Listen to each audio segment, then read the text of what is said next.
That means a third of marriages, both the husband and the wife makes the same amount of money, but the wives went from 5% to 18%, nearly 4x, making more money than the husbands do as the main breadwinner. Somebody may say, what's wrong with that? We want equality. We want this. We want that. Now, according to Forbes Advisor, these are the reasons why people get married and also different reasons why people get divorced. Marriage, number one. Welcome back to Kharisma Daily. Today, we're diving into a hot topic that's bound to spark some serious debate. Do alpha females destroy marriages? Now, Patrick Beck-David dropped a thought-provoking video on this, and we're about to break it all down. Now, is the rise of the independent, assertive women really hurting marriages, or is it just another outdated stereotype? What happens when strong personalities clash within a relationship? You know I've got some opinions on this, but I'm also curious to hear your thoughts. So let's take a closer look to what PBD has to say, and I'll give my reaction as we go. So do marriages fail when the wife is the alpha? And why do I ask this question for you? Because this last weekend, we're at the Vault Conference. Nearly 6,000 people in the room. The Rock is there. We're having a great time. People showing up from 100 plus countries. It's an incredible event. And at one moment, I won't show the video. I won't even talk about who the person is. But everybody has the ability to grab the mic and talk about if they had a breakthrough. A lady gets up there and she says, we talk about all this stuff, but I want my husband to have a breakthrough because I'm tired of being the breadwinner. I'm tired. I want him to make more money. I want him to do this. And I've always been providing and I've been working and I've been doing this. And we're all listening to this and we're like, whoa, very uncomfortable, because I thought for a fact her husband's not going to be in the room. I said, but are you here with your husband? I am. I said, does your husband have your permission to speak? Everybody kind of looks at her. And I said, here's all I'll say. I'll give you 5 seconds, sir. I don't know who he is because I don't know where he's sitting. And she kind of looks to her left, but I don't know where it's sitting because they're pointing. I said, I'll give you 5 seconds if you want to speak. If not, I'm going to move on because I don't want to put you on the spotlight. I go 1, 2, 3, 4, 5. He doesn't stand up. I said, no problem. Marriage is hard. It's not easy. Do your thing. We'll move on. And the next, topic of discussion, I said, if you guys want to open up the next day and talk about it, we'll be here. If you don't, totally get it as well. Next day, they don't come to the mic. Everybody was waiting for it. Everybody knew. Nothing happens. We continue.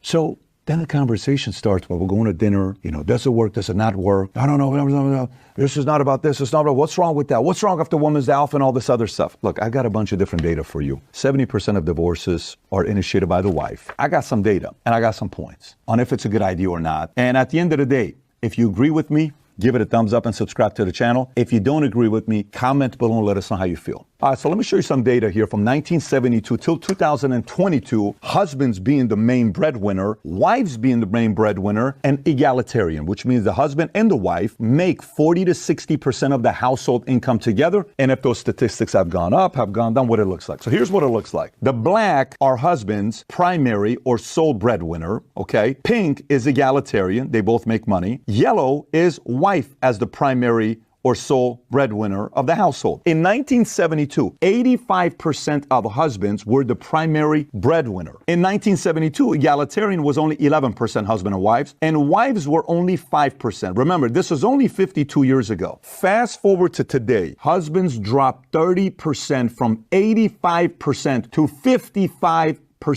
They lost 30%. That's a lot right there, right? Egalitarian went from 11% to 29%. That means a third of marriages, both the husband and the wife makes the same amount of money, but the wives went from 5% to 18%, nearly 4x, making more money than the husbands do as the main breadwinner. Somebody may say, what's wrong with that? We want equality. We want this. We want that. Now, according to Forbes Advisor, these are the reasons why people get married and also different reasons why people get divorced. Marriage, number one. Financial security, 42%. Then it's companionship. Then love, formal act of making a commitment to start a family, convenience, medical insurance, legal reasons, societal or family pressures. Now, these are the reasons and factors why there's a divorce. Lack of family support, infidelity, lack of compatibility, lack of intimacy, too much conflict or arguing, financial stress, lack of commitment, parenting differences, marrying too young, opposing values or morals, substance abuse, domestic violence, and last but not least, pursuing different lifestyles. So ladies, you may want to do woosah or earmuffs if you don't want to watch it, or skip the video because you're going to get pissed off. I'm going to read you a letter. Okay, this is an article from Glamour. It's an open letter. And the title of this article says, an open letter from an alpha woman unable to love. Okay. So you read this article. This is written by a lady named Suzanne Venker, who wrote a book called The Alpha Female's Guide to Men and Marriage, is what she talks about. So the writer of this article, Elizabeth Logan, wrote this 7 years ago. I'll read you the second paragraph. She says, Venker's thesis is that marriages don't work when one partner, namely the woman, is demanding, unyielding, and unable to be pleased by anything the other partner does. And sure, don't be an asshole to your spouse, might seem like a basic tenet of marriage, but Venker explains this is actually a big problem with our current generation that needs to be addressed right now. Why? Because women, having been groomed to be leaders rather than to be wives, those leadership qualities like being bossy, demanding, which will definitely help you to get ahead in the office, are apparently antithetical to the three things that Venker says makes a good marriage: respect, compromise, and sex. But of course, you might be thinking, wait, it's totally possible for a woman to be both a leader and a wife, but please trust Ms. Venker when she says it's absolutely not. This attitude of leadership may get women ahead at work, says Venker, but when it comes to love, it will land them in a ditch. Don't ask what the hell attitude of leadership is supposed to mean. Just go with her on this one. Work skills are the opposite of love skills, okay? The more you work, the less you love. Got it? Why did I think it was a good idea to bring a cover letter and resume on a date? Why do I pester every boyfriend with weekly timesheets and ask to be reimbursed for all expenses incurred on the job? All right, because I'm a workaholic monster. Now watch this. She continues, okay? Venker says every relationship requires a masculine and a feminine energy to thrive. If women want to find peace with men, they must find their feminine. That is where their real power lies. Being feminine isn't about being beautiful or svelte, or even about wearing high heels, although those things are nice. Being feminine is a state of mind. It's an attitude. She continues, in essence, being feminine means being nice, writes Venker. Niceness by women is the key to the healthy relationships that women are solely in charge of maintaining. In case you're not fully convinced of the wisdom of the radical be nice doctrine, Venker has sources. She quotes quite seriously a man named Chuck who once commented on her website, a strong woman is awesome, but she must be inviting and be able to mesh into an actual relationship. Needing to dominate and overpower, that is a no-go. Venker also quotes Jackie Kennedy. There are two kinds of women, those who want power in the world and those who want power in bed. So look, if you want to read the rest of the open letter, you can find it and go through it. But when you talk about egalitarian, husband and wife make about the same amount of money, 40 to 60% of the income, or wife's the breadwinner. If the wife's the breadwinner, you guys choose to have kids. Here's an article from Fortune. Most married women still carrying a heavier burden at home. So paid work, husbands more than wife. Leisure, husbands more than wife. Caregiving, look at wives, more than husbands. Housework, more than husbands. So what happens if you're like, hey, I went to school, I'm going to beat my husband, I'm going to make more money than him, I'm going to do this, I'm going to do that. All right. And you're like, well, my kids are still expecting me to be a mother. And a mother has a burden. They don't want to be an average mother. They want to be a good mother. They want to deliver. Great. And you still are expected to be a wife. It's a lot of work. And you still are expected to be a sister. It's a lot of work. Sisters like to be good sisters, right? You still are expected to be a good daughter. Girls want to be good for their mom and dad as well. It's a different kind of a burden a girl has than a son has, right? And then you have your own things you want to do. Taking care of your health, taking care of yourself. So imagine you're like, I've bought into this concept of beating men. I'm same as you. Equality, feminism. Yes, I can kick your ass and I'm making more money than my brother, than my husband, than my cousin.